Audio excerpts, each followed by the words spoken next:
I was being manipulated and they're not following through with their original agreement. Manipulated by whom? She broke these laws. She being whom? Ma'am, I'm going to have to stop you because I'm not clear what you're talking about. Well, I think that there's I'm as lost as you are with this, Judge. Ms. Malik has called my office and left over 120 voicemails. She's made threats against my bar license. She's made threats against my family. She's made threats against my office staff. Why am I? Ma'am, you have interrupted me numerous times. I'm sorry. That needs to stop.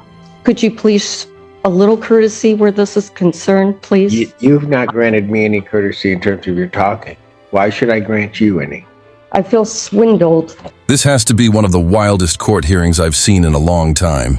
This woman storms into the courtroom acting like she runs the place and just refuses to stop talking. The judge snaps at her multiple times, but she keeps running her mouth like she's arguing with someone on Facebook instead of standing in front of an actual judge. And the craziest part?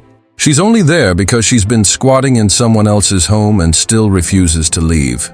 Honestly, let me know if you think the judge was too patient with her, because I would have had her removed in under 2 minutes. Let's roll the footage and watch this overconfident squatter get a much-needed reality check. Hello. Hi. How are you? I don't know. I'm looking for every great recommendation I can receive from you today, sir. I have been in a very horrible, assaultive position. Okay, hold on a second. Okay. State your name for the record. Danette Malik. Okay, go ahead, Miss Malik. Well, I entered your courtroom honorably last year at this time. I came in as a plaintiff. Okay. And when I swore in, I gave some information about one company, Akram Rashid, merging with a new owner. At that time, I, the customer, was not given the respect, nor any other tenant in my building, underneath the laws to meet this person as a consumer. It is of complete responsibility for a new company to acquire the permission of the tenant, where money is concerned, to enter a good consumer relationship. This did not happen. Time proceeded, and this maintenance company decided to enter person's property with no permission, started to manipulate them, stealing possessions, stealing automobiles. Okay, ma'am, can I ask you something? Sure. Is this your motion to set aside the judgment? Well, I did set it aside, and we met that agreement. An attorney named Kevin Callahan sat in a court with me as a plaintiff. According to the law, there are no attorneys allowed. So I tried to motion in at the end of August because I recognized... Hold on, no attorneys allowed where? When I first met with you, Your Honor, I went into a small claims, and I was underneath the impression through the courses of the law that there were no attorneys allowed in a small claim. So something kind of got jangled up. I presented charges. Ma'am, hold on. Okay. Okay, because I want to make sure that I've got everything in front of me.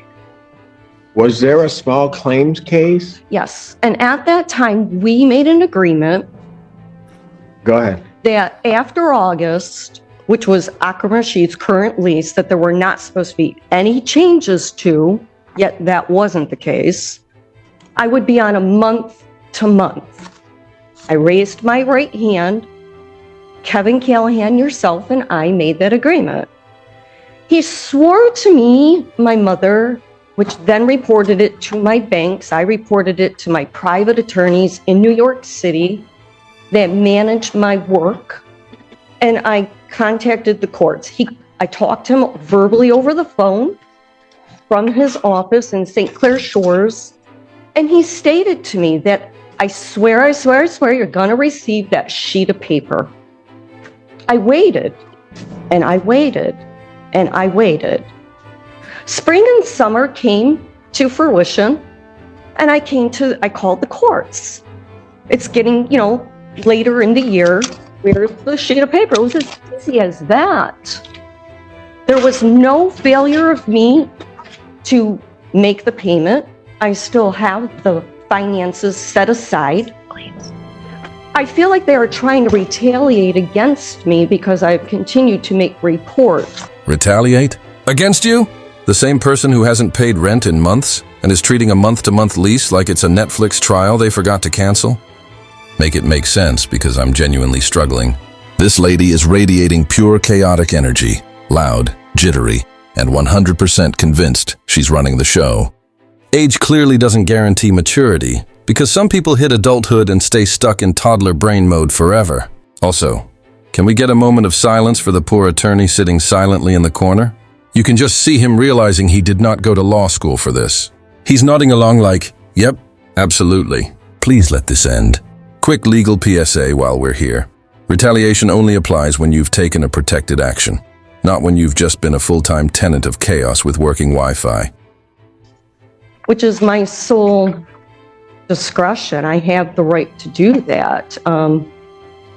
Between the Michigan State Police that were called on numerous occasions by other. Ma'am, I'm going to have to stop you because I'm not clear what you're talking. Well, I think that there's a position here where there's charges that he wanted to dismiss, but because he did not fulfill the obligation that he promised me, by August, I was being manipulated, and they're not following through with their original agreement. Manipulated by whom? I, yourself, and Callahan, last January coming into February. We sat in the Zoom conference. I presented the paperwork that was unorthodox. Judge, if I may, I have information on this. And this change of ownership will not affect your lease agreement. She put unless otherwise indicated in your current signed lease. Well, unless otherwise means I can't do what I'm claiming I'm going to do. She broke these laws. She being whom? E.J. Elizabeth Jefferson, who claimed to be a property manager that no one had ever met. There is no legible address. The Attorney General states that she's not a registered or licensed person. The federal offices told me not to be in business with them. Ma'am, yep. I'm going to tell you right now, you've lost me. From the very beginning, I presented, the first time I came in to see you, I presented both pieces of paper. Stop for a moment. Okay. I had them pull a small claims case involving yourself against Bell Management. Yeah, they did things that were illegal. Fair housing. Ma'am, that was over a year ago. I would like to say I absolutely remember that, but I don't. I'm in dismay myself, sir, because I made that agreement with you. I clearly don't allow a judge or myself to be taken advantage of by an attorney's office. Well, I don't know that I've been taken advantage of. I believe I have been. Okay. I would not enter your courts to present this witness information as Ma'am, stop for one moment. Okay. Let me hear, I've heard from you for a while. Let me hear from the other side. Okay. Mr. Callahan. Thank you, Judge. Kevin Callahan, P78273, representing Bell Asset Management. The matter that Ms. Malik is speaking of was a previous matter, a small claims matter that was filed against my client in conjunction with a non-payment of rent matter that we filed against Ms. Malik. Those matters have been decided. Those matters are closed. It has no bearing on this matter whatsoever. This current case, Ms. Malik even admitted she's on a month-to-month tenancy. We provided a 30-day notice to Ms. Malik. She never showed up to court, so a default judgment was entered back in October against Ms. Malik. We subsequently filed a writ of eviction. That writ was signed by Your Honor, and now we get this motion to set aside that default 2 months after the default was entered, alleging that no attorney present and it was against her rights. And I'm as lost as you are with this, Judge. There's no basis to judgment aside, Ms. Malik is a month-to-month tenant. She has to vacate the property. However, I will say for the record, because I'm not going to let my reputation possibly be besmirched on the record here of doing anything illegal or improper, Ms. Malik has called my office and left over 120 voicemails accusing me of crimes under the federal law that don't exist, made threats against me, my family. Ms. Malik, I allowed you to speak. Please allow me to speak. She's made threats against my bar license. She's made threats against my family. She's made threats against my office staff. It has been deplorable what my staff has gone through with Ms. Malik over a situation that is a simple month-to-month termination, and Ms. Malik refuses to leave the property. Okay, so now I'm officially confused. Because this high-ranking, very composed attorney is calmly explaining that Miss Flawless, never done anything wrong in my life, has actually been threatening him, harassing staff, and refusing to leave the property. How does that math work? It's almost like she's been lying the entire time. Shocking, I know. At this point, I genuinely feel bad for people like this lawyer, and the landlord too, because dealing with professional problem tenants like this should qualify for hazard pay. You've got squatters who treat tenant rights like cheat codes in a video game. They delay, file random paperwork straight from Reddit Law School, and act like they're the heroes of some grand conspiracy. And the worst part? In some states, even when everyone knows they're in the wrong, you still have to wade through months of legal red tape just to get them out. It's like trying to evict a glitch in the system, loud, stubborn, and somehow reinforced by outdated housing laws written before people had Wi-Fi. Just asking for that judgment to stand and the writ to stand so that my client can move forward. The property. I never made any threats to anybody's family. I never made any threats to anybody. I did call the office. I asked him for the sheet of paper that he promised. He said he would give me a month to month after August. I said, what is going on? I said, give me the oral confirmation or the written confirmation, and I'm going to continue to pay the money from August onward. I asked your court, I said, may I please have the sheet of paper? Ma'am. I did not threaten anybody. Okay, fine. I don't know anything about that. And I'm not. if he made an agreement about a month to month, why am I? Ma'am, you have interrupted me numerous times. I'm sorry. That needs to stop. I did not threaten anybody. Okay. Okay. Fine. You know, always Just two sides to a story. Rude. But the reality here is you're before the court challenging, you're asking me to set aside a judgment to stay the writ. She then told me, she flip-flopped with me 3 times. She put another sheet of paper underneath my door, asking me, E.J. Jefferson. She asked me if I abandoned my unit. Then she tried to take the money out. Ma'am, 3 okay, times ma'am, in you know September what and I'm going to do, October. ma'am, here's what I'm going to do. But there was no order. Ma'am, I'm going to pass She the matter. asked me to move out. Quit interrupting me. Yeah, she's still Quit trying to take the money. interrupting me. That's warning 2. On the 3rd one, I act.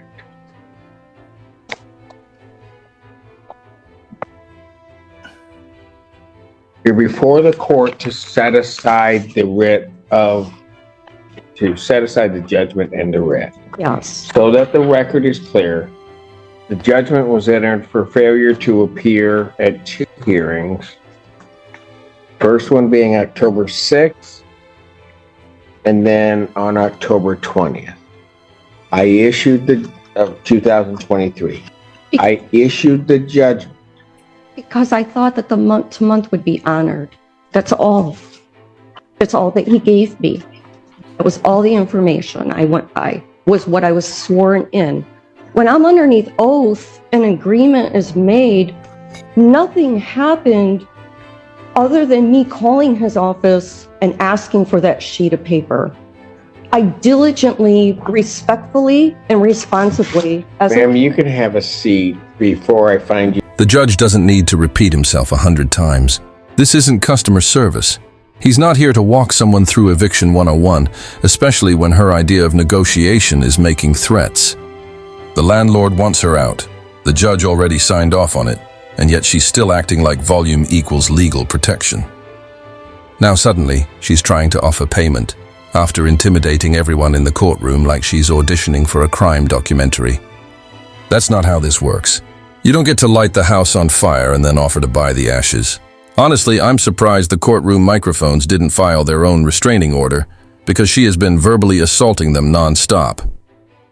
Well, recalls the case Bell Asset Management versus Melee. Let me, before anybody else says anything, because this is going way far afield. The only issue before me is the order that I issued in October, which was the judgment, and then the writ of eviction. Well, I failed the October. I don't know how. I got confused. I'm not accustomed to the courts. Ma'am, but if at any given time, here's what the problem for you, Miss Flynn, and I'm just going to be blunt about it. That judgment went out from the court shortly after my signing. All right. Sir, may I ask something of you? Once an agreement is made in court, isn't that you respectfully gave me the month-to-month. He told me if I dropped the charges on his group, his client would agree to give me a month-to-month. I mean, then you're going to have to file a new claim that alleges that. That's not before me. That's why I motioned in August. No, but that is not before me today. This is how I will state it. No, wait. won't. That's not before me. I can pay the money. There was never a failure. I swear, I had the money aside. They want you out. I didn't. It's not about the money. They asked me to pay. There was no probable cause in any level. I called his office respectfully. I asked him for the sheet of paper for the month-to-month that was agreed upon after August. She put a renewal underneath my door. If she wanted me to leave, why was she sending me a renewal? She tried to take the money out in September and October. That would mean I'm still on a month-to-month. I just said, where is the paperwork to confirm that? My bank has it on the record, JP Morgan Chase, September and October. Ma'am, they want you out. But she asked me to renew. Ma'am, I don't know about any of those conversations. They have properly been granted a judgment for possession. They properly filed the writ or the order of eviction. I've signed the order of eviction. There is no basis, and I've listened to everything you said to me. There is no basis for this court to set aside that judgment or to stay the execution of the order of eviction or the writ of restitution. There's no legal basis for me. I can't pay the money that was agreed upon? They don't want the money. Even though she tried to take it out in September and October. This is a termination of tenancy case. I don't know anything that they've done regarding taking it out. This is They did. termination. They tried to take the money out. Okay, ma'am, that's fine. I don't know that. But even if that were true, the judgment in this case... I have not done anything, though, Your Honor. I mean, this is against the law. No, what would be against the law is for me to grant your relief, your request. If I were Judge Simpson, I'd hand this Karen a complimentary 24-hour reality check in holding. Just enough time to remember that courtroom tantrums don't come with refunds or emotional support attorneys. But seriously, what do you guys think of Judge Simpson so far? Because at this point, he's not just a judge. He's the unofficial customer service representative for consequences. And hey, If you're loving this chaos as much as I am, make sure to hit like and subscribe. It helps more than you know. All right, let's get back into it and see how our courtroom Karen handles round 2. Because they, like you have rights, they have rights. You brought this before the court. And I'm going to say it again to you, so hopefully it'll sink in. They properly got a judgment. Upon properly getting that judgment, they properly requested an order of eviction. I issued the order of eviction. That order of eviction, the judgment, because you have not provided a basis that will stand. Your motion. I did nothing after August other than oblige where a month-to-month was concerned. That was the agreement. I did not refuse payment. There was no probable cause. She put a renewal underneath my door. I says, well, where's the sheet of paper if you're trying to renew? And then she's flip-flopping back and forth with me. Well, I'm like, okay, I thought I was supposed to be on a month-to-month. That's all it was. She lied to me. And then she lied to me again. And then she tried to take the money out 3 times. So it got me confused. I'm like, well, then am I on a month-to-month? The bank has that on record. So I came in thinking that if I spoke the truth, because I was sworn in last year and it was agreed upon that I'd be on a month-to-month after August. That was it. It was as simple as that. I contacted your courts on numerous occasions prior to the end of August. Ma'am, maybe you don't understand. I just issued my ruling. Your motion is denied. What I will indicate is that the escrow will be held for 15 days and then it will be released back to the defendant. I will not pay the escrow over to the plaintiff. It will be released back to the defendant in this case. Thank So you. what is the Thank time you, Judge. frame? May I have till the end of January, sir? Ma'am, you're operating on borrowed time. I signed the writ I cannot just, December 3rd. I signed the writ December 3rd. to have a moving truck in, please, sir. I mean, it is the dead of winter. I have no problem moving out. I've been looking for another place because I don't trust these people. First, they're making an agreement with me and then they're flip-flopping. Could you please, a little courtesy where this is concerned, please? You've not granted me any courtesy in terms of your talking. Why should I grant you any? But despite that, the writ will not execute prior to January 16th. So I will give you that grace of 10 days, and if I hear anything else, I may take that. So I have to be out of this place by January 16th? They cannot execute the writ prior to that date. Okay, Because otherwise they could do it tomorrow. right. I am giving that 10-day, I'm giving you that period. I'm not giving you to the end of the month. I'm giving you that period. That's as far as I'm going. I'm done. I don't know what I did, and I feel swindled. Judge, should I enter a order to that effect, or will the court produce Yes, the sir. order? Please. Okay, thank you. I will Prepare an email. order under the 7-day rule, please. I'll do that. Thank you, you. Judge. Have a great day. You do the same, but too late. The escrow itself, when does that get repaid to me? You need to listen to what I just told you. 15 days, I will release the escrow back. May I enter a bank account number or an No. address to you? No, I have to give you a different address because if I'm not going to be living here, ma'am, you can give it to the clerk's office any day. I'm done. You need to leave my... Some people go their entire lives acting like this, and it's obvious this woman has probably never been held accountable for anything. That's exactly why she's melting down in court. Entitlement doesn't know what to do when reality finally shows up with paperwork. It's amazing how fast "I don't like this" turns into an attempted legal defense. Threatening people to keep a property you already lost. That's not bravery. That's the courtroom equivalent of shaking an empty gift bag and pretending there's something inside. Judges like Simpson deal with this level of chaos every day, and honestly, he handled it better than most would.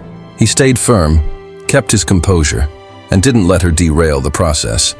Personally, I feel like he could have snapped a few times. I know I would have. But what do you think? Was he too lenient or just right? Let me know in the comments. And if you enjoy courtroom meltdowns like this, make sure to like and subscribe. More chaos is on the way. Thanks for watching, and I'll see you in the next one.